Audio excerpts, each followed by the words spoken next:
여러분 오늘은 제목이 찢어진 성전의 휘장이라는 제목으로 말씀을 나누려고 해요. 제목 적었어요? 여러분 휘장이 뭐예요? 이렇게 생긴 거예요. 네. 지금 영진이는 약간 들은 것 같아요. 이해하는 것 같아요. 지금 이렇게 하는 거 보니까 구약 시대에는 오직 대제사장이 매년 단 한 번 그 모든 이스라엘의 죄를 속죄하기 위해 하나님 앞에 나아가는 것이 허락되었어요. 하나님께 예배 드리기 위한 그런 장소로 성소와 지성소라는 것이 있었는데 이 성소와 지성소를 나뉘는 아까 영진이가 얘기한 커튼과 같은 것이 바로 휘장이에요. 예수님이 십자가에서 돌아가셨을 때 휘장이 위에서 아래로 찢어지게 되었어요. 이 사건의 의미가 우리 무엇인지 오늘 이해하고 우리가 어떠한 믿음의 교리로 가지고 믿음 생활해야 하는지 오늘 알아보는 시간 갖도록 할게요. 45절, 명준아 45절에 뭐라고 나와 있어요? 명준이 한번 읽어볼까요? 보니까 6시부터 9시까지 어둠이 온 땅을 덮었대요. 지금 이건 유대인의 시간이고 지금 시간으로 하면 낮 12시에서 3시를 말해요. 여러분 이 시간대 어두워요? 아니죠. 이 시간대는 아마 가장 밝고 뜨거운 시간대예요. 근데 이 12시에서 3시까지 온 땅에 어둠이 뒤덮인 거예요. 그래서 신학자들은 이 시간이 너무나 암울한 시간이어서 하나님이 만드신 해와 같은 피조물도 스스로 빛을 감추고 어두워졌다라고 표현하고 있어요. 점점 예수님의 죽음이 가까우고 있어요. 46절에 보니까 예수님께서 엘리 엘리 라마 사박다니라고 했어요. 그 뜻은 뭐라고 나와 있죠? 나의 하나님이여 나의 하나님이여 어찌하여 나를 버리시나이까 라는 뜻이에요. 여러분 예수님은 하나님이시기도 하고 사람이기도 하죠. 예수님은 참 하나님이자 참 사람이에요. 죄가 없으신 분이지만 사람과 같이 고통도 당할 수 있어요. 느낄 수 있어요. 지금 나의 하나님이여 나의 하나님이여 라고 이렇게 부를 때는 예수님이 참 사람으로 말씀하시는 거예요. 만약에 아버지의 아들 예수님의 자격이라고 하면 뭐라고 부를까요? 나의 아버지요, 나의 아버지요. 이렇게 부르겠죠. 그죠? 그래서 지금 나의 하나님이요 라고 부르짖는 것은 지금 예수님이 참 사람으로 십자가에 달려있는 거예요. 그러면 고통도 우리들과 겪는 고통 똑같이 피를 흘리실 때 엄청난 고통도 당하시는 거예요. 오전 예배 때 목사님이 얘기하는 거 잘 들었어요? 그 고통이 얼마나 너무나 힘들었을 거예요. 참 인간으로 힘드시니까 어찌하여 나를 버리시나이까 이렇게 사람으로 표현할 수 있는 고통의 절규를 나타내고 있는 걸 볼 수 있어요. 바로 이 순간 예수님은 마지막 아담인 사람으로서 우리의 죄를 대신하여 죄가 없으신 분이 죄덩어리가 되신 거예요. 우리 함께 고린도후서 5장 21절 우리 한번 찾아봐요. 하나님께서 죄를 알지 못한 그분을 우리를 위해 죄가 되게 하신 것은 우리가 그분 안에서 하나님의 의가 되게 하려 하심이라. 여러분 지난주에 우리 유월절 사건 기억하시죠? 유월절 어린 양을 죽여서 그 피를 문과 문기둥에 발랐을 때 죽음의 사자가 넘어가게 되었어요. 기억하시죠? 이 일을 통해서 이스라엘을 이집트 속박에서 구출해낸 것처럼 예수님께서 하나님이 어린 양이 되셨다는 거 지난주에 배워서 기억하시죠? 바로 예수님께서 하나님의 어린 양이 되어 십자가에서 죄덩어리가 되신 것이에요. 우리의 죄를 대신하여 희생물이 되셨어요. 친히 나무에 달리셔서 자신의 몸으로 우리의 죄들을 지셨다는 거예요. 예수님은 죄가 있으세요? 죄가 없으신데 우리의 죄들을 대신해서 하나님의 어린 양이 되신 거예요. 그러면 우리는 그 예수님을 우리의 구원자로 믿습니다 라고 이렇게 고백하면 유월절에 어린 양의 피를 보고 죽음의 사자가 넘어간 것처럼 우리도 그 예수님의 흘리신 피를 그 믿는 믿음으로 지옥의 형벌에서 구출되어 하나님의 의가 되는 거예요. 즉 하나님의 아들, 딸이 되는 거예요. 이해되겠어요? 네, 바로 이게 오늘 읽은 고린도후서 5장 21절의 뜻이에요. 네, 본문을 다시 보면 거기 서 있던 사람들 중 몇 사람이 예수님이 엘리 엘리 이렇게 얘기를 하니까 어떤 이들은 그게 꼭 엘리야를 줄인 것처럼 들렸나 봐요. 그래서 이거 엘리야를 줄여서 말한 것이라고 생각하기도 했어요. 왜냐하면 엘리야는 구약의 이스라엘 사람 유대인들한테는 아주 믿음의 선지자잖아요. 그러니까 예수님이 지금 그 기적을 행하던 선지자 엘리야의 도움을 요청하는 게 아닌가 이렇게 추측한 거예요. 그 예수님의 또 한편에서는 예수님의 그 절망 가운데 그 외침 소리에 한 명의 구경꾼은 가서 수건을 가져다가 식초에 적신 뒤 예수님께 마시게 하셨어요. 몇 명의 구경꾼들은 언어? 그러니까 엘리야라고 알고 있잖아요. 유대인들은 보통. 그죠? 근데 예수님이 엘리 엘리 하니까 그게 멀리서 들었을 때는 엘리야를 부르는 처럼 발음이 비슷하게 느껴진 거죠. 그러니까 언어의 유의죠, 약간. 그죠? 비슷한 발음이 나니까 엘리야를 부른다는 생각. 아주 영진이가 이렇게 중간에 질문해 준 거 여러분 너무 좋았어요. 다시 영진이가 살아난 것 같아요. 네. 그 예수님께서 다시 큰 소리로 외치고 이제 숨을 거두셨어요. 요한복음 19장 30절에는 이렇게 기록이 되어 있어요. 우리 한번 찾아봐요. 요한복음 19장 30절. 그러므로 예수님께서 식초를 받으신 뒤에 이르시되 다 이루었다 하시고 머리를 숙이시며 숨을 거두시니라. 네. 여러분, 예수님께서 다 이루었다라고 하고 돌아가셨어요. 여러분 혹시 영어 실력 한번 물어볼게요. 완성하여 다 끝내다 라는 영어가 뭐예요? 피니시. 나왔어요. 건이가 아주 영어 공부 열심히 하고 있네. 네. 오늘 목사님이 얘기하는 그 피니시하고는 다르죠? 그거는 결승전을 향한 그 우리의 믿음의 질주이고, 여기서 얘기하는 피니시, 모든 것을 다 이루었다, 끝냈다 라는 뜻이에요. 바로 우리의 모든 죄를 위해 모든 걸 다 끝내셨다 라는 뜻이에요. 그럼 여러분 무엇을 다 끝내신 걸까요? 무엇을 다 끝내셨을까요? 사람들의 씻어내는 거? 하나님의 목표. 예, 목표를 지금 다 이루셨어요. 정확하게 얘기하면 아까 선생님 처음 시작할 때 구약시대에는 1년에 한 번 이스라엘의 죄를 속죄하기 위해 수없이 드리던 그 희생 예물 제도가 끝났다. 즉 구약시대가 끝났다. 예수님의 대신 속죄로 그동안 수없이 드리던 희생 예물이 완전히 100% 끝냈다라는 것을 의미해요. 이게 이해하겠어요? 네. 우리가 보통 신약시대를 예수님이 돌아가실 때를 얘기하잖아요. 그런 의미예요. 그동안은 그 속죄를 하기 위해서 수없이 많은 짐승을 죽여다가 피를 흘리고 속죄하고 또 죄를 짓고 또 짐승을 죽이고 하나님께 또 지성소에 들어가서 예배를 드리던 그런 구약시대가 이제 끝이 났다라는 것을 의미하는 거예요. 여러분 좀 오늘 어렵죠? 네, 좀 어려워요. 잘 들어야 돼요. 이제 중간 왔어요. 네, 우리가 복음을 믿는다는 것은 십자가에서 우리 예수님께서 우리의 죄를 끝내신 거, 죄의 문제를 끝내신 걸 믿는 거예요. 거기에 뭐를 더하면 종교가 되는 거예요. 천주교는 선행을 더해요. 그리고 매주 미사라는 그런 예배 의식을 통해서 예수님을 죽이고 있어요. 예수님이 한 번에 끝낸 사실을 믿지 않는 거예요. 이것이 예수님이 가장 미워하는 불신의 죄악이에요. 네.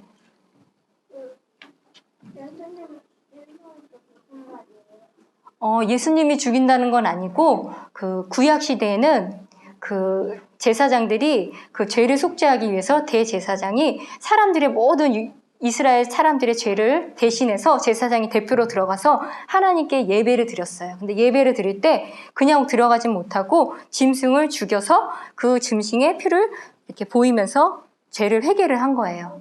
거기까지 이해되죠? 그죠? 여러분 거기까지 이해가 되죠? 네, 이해가 돼요. 근데 예수님이 이거를 계속 이렇게 지금까지 왔단 말이에요. 수없이 매년 이렇게. 근데 예수님이 하나님의 어린 양이 돼서, 즉 어린 양이나 이런 짐승을 죽였잖아요. 죄가 없으신 예수님을 하나님께서 사람으로 태어나게 하셔서 그 죄를 다 짊어지게 하고 한 번 죽음으로써 끝내게 한 거예요. 좀 어렵죠? 그죠? 그동안 짐승을 통해서 죽였던 것을 이제 그 죄를 더 이상 그렇게 죽일 수 없으니까 하나님께서 아이디어를 내신 거예요. 안 되겠다. 이렇게는 더 이상 할 수 없다. 예수님 사람으로 태어나게 해서 이 인류의 모든 죄를 지게 하고 한 번에 죽이고, 그럼 우리가 해야 될 건 뭐예요? 그 사실을 저는 믿습니다. 하나님께서 그 일을 하셨습니다. 저는 그 사실을 믿습니다. 이렇게 고백만 하면 되는 거예요. 근데 참 어려운 생각이에요. 아니 2000년 전에 예수님께서 피를 흘리고 돌아가신 건 뭐 역사적으로 찾아보면 알 수 있잖아요. 그 사실은 내가 믿을 수가 있는데 그 죽으신 거를 나의 죄를 위해서 대신 돌아가셨다는 게 사실은 조금 선생님도 생각해보면 좀 어려운 일이더라고요. 그런데 하나님의 그 복음은 단순해요. 그 예수님께서 우리의 죄를 대신해서 2000년 전에 십자가에서 다 이루었다. 그 사실만 우리가 믿으면 되는 거예요. 복음이 참 이렇게 간단하기도 하면서 어린 나이에 조금 이해하기는 어려운 부분도 있어요. 네. 그래서 우리 예수님께서 2000년 전에 단 한 번 영원토록 완전 무결하게 이 일을 끝내셨어요. 이것을 아주 어려운 얘기예요. 단번 속죄 교리라고 해요. 혹시 이거 들어본 적 있어요?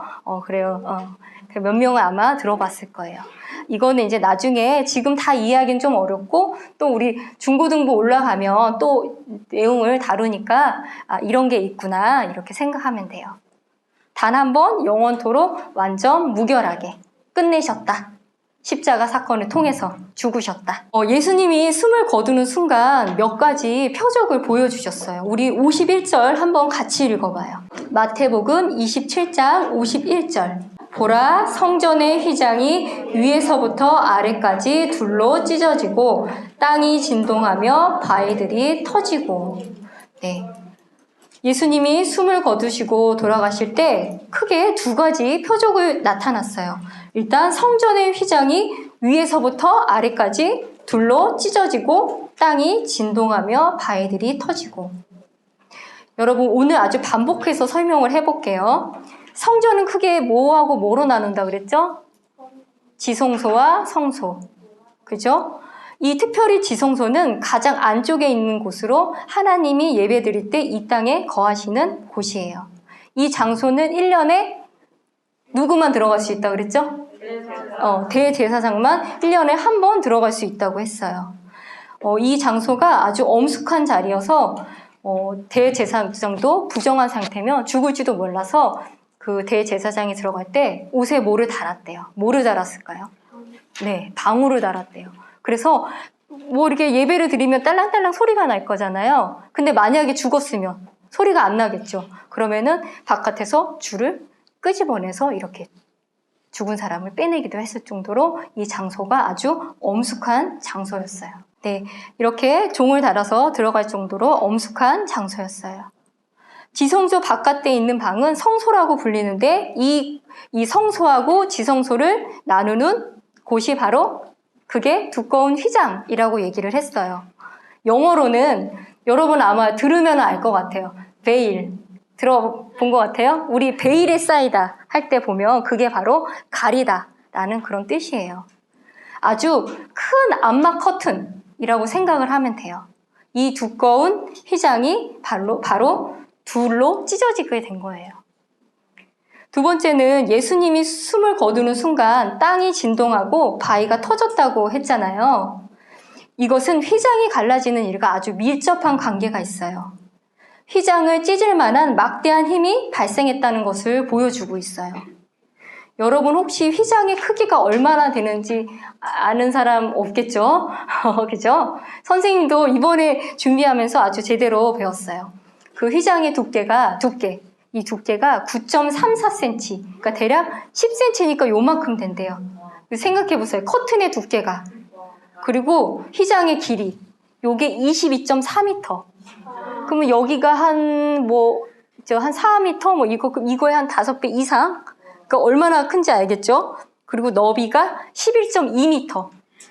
그러니까 아주 큰 운동장을 덮는 아주 암막 커튼이라고 생각을 하면 돼요. 그럼 여러분 이거 두 사람이 찍기도 힘들겠죠? 찍기도 힘든데 이게 스스로 찢어졌다는 건 그만큼 바로 이것이 하나님이 하신 일이다라는 그런 증표로 바위가 터지는 이런 일이 기록이 되어 있는 거예요. 이해가 됐어요? 네. 예수님이 돌아가시는 순간 휘장이 위에서부터 아래로 찢어졌다는 것에 그러면 의미가 무엇일까요? 이게 아주 오늘의 핵심 포인트예요. 찢어졌다. 이 휘장이 찢어졌다는 내용은 오늘 말고 복음서에 여러 번 기록되어 있어요. 한번 선생님이 읽어볼 테니까 들어보세요. 마가복음 15장 38절에는 성전의 휘장이 위에서 아래까지 둘로 찢어지니라. 누가복음 23장 45절에는 해가 어두워지고 성전의 휘장이 한가운데가 찢어지니라. 네, 이렇게 중요하기 때문에 세 곳에서 반복적으로 기록되어 있어요. 네, 휘장이 위에서부터 아래로 찢어졌다는 것의 의미는 구약의 하나님이 거하시던 지성소로 나가는 길을 막고 있던 그 휘장을 예수님의 몸이 십자가에 돌아가시는 순간 찢어짐으로써 이젠 누구나 직접 제사장 없이 하나님께 직통으로 나아갈 수 있다는 그 신약시대가 열리게 된 거를 의미해요. 어떤 의미라고요? 이제 대제사장이 없이 우리가 직접 하나님께 직통으로 나아갈 수 있다.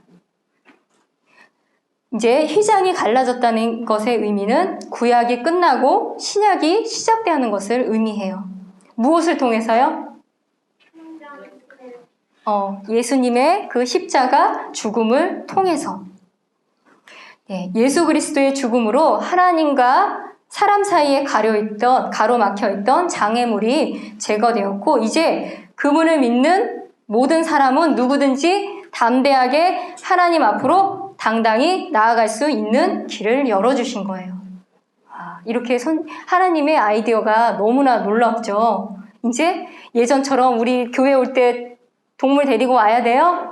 나 오늘 이번 주 생활해보니까 죄를 너무 많이 진 것 같아요. 못 올 것 같아요. 어때요? 양 한 마리 들고 와서 교회 예배하기 전에 목사님이 죽여서 예배 드리고 죄 없이고 그 다음에 예배당에 들어가야 될까요? 아니죠?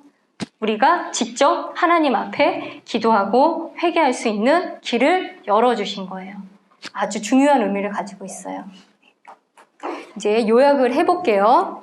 이스라엘 백성은 속죄받기 위해 대제사장이 1년에 한 번 성소와 지성소를 나뉘는 그 휘장을 통과해서 지성소에 들어갈 수 있었어요. 오늘 이 내용 몇 번 반복한 줄 알아요? 여러분? 한 3번. 3번 반복했어요. 외울 것 같죠? 네. 하나님의 임재가 있는 이 지성소는 거룩한 장소라 대제사장도 하나님 보시기에 부정한 상태면 어떻게 된다 그랬죠? 네. 죽을 수밖에 없는 그런 거룩한 곳이었어요. 예수님께서 온 세상 죄를 짊어지시고 십자가에서 피를 흘리시며 돌아가셨어요. 십자가에서 돌아가시는 순간 어떻게 됐다고 했죠? 휘장이 위에서부터 아래로 쭉 찢어졌다고 했어요. 그죠? 어떤 것의 의미가 뭐라 그랬죠? 우리가 하나님 앞에 직통으로 나아갈 수 있는 신약시대가 열리게 되었다. 이 일을 통해서 이제 누구나 하나님 앞에 직통으로 나아갈 수 있는 신약시대가 열리게 된 거예요. 하나님의 약속처럼 예수님께서 부활하시고 생명으로 우리에게 찾아오셔서 이제는 예수님의 십자가와 피를 믿는 그 믿음으로 우리는 언제 어디서나 하나님께 기도하고 교제할 수 있게 되었어요. 네, 오늘 아주 중요한 교리를 또 배웠고 어려운 교리를 배웠어요. 그죠? 단번 속죄, 단 한 번 영원토록 완전 무결하게 예수님께서 이 일을 끝내셨다. 그러면 여러분 우리 이제 하나님 예수님 믿으니까 이제 우리는 천국을 가는 사람들이에요. 그러면 어떻게 생활을 해야 될 거예요? 우리 죄는 이미 끝났잖아요. 예수님이 다 해결해 주셨잖아요. 그럼 우리 어떻게 생활을 해야 될까요? 다 해결해 주셨으니까 막 이제 아무렇게나 생활해도 될까요? 왜 안 돼요? 왜 안 될까요? 자, 문제를 해결해 주셨는데 왜 안 될까요? 잘 여러분 생각을 해보세요. 예전에 우리 어렸을 때 막 유치부 생활, 유년부 때는 우리가 조금 나쁜 짓을 해도 그렇게 마음에 꺼리낌이 없었어요. 그렇죠? 근데 시간이 지나면 지날수록 내가 옛날에는 아무 생각 없이 했던 행동들도 뭔가 이제 이거는 좀 하나님의 일에 맞지 않는 것 같아. 이렇게 꺼리낌을 갖게 돼요. 바로 죄에 대해서 민감해지는 거예요. 그죠?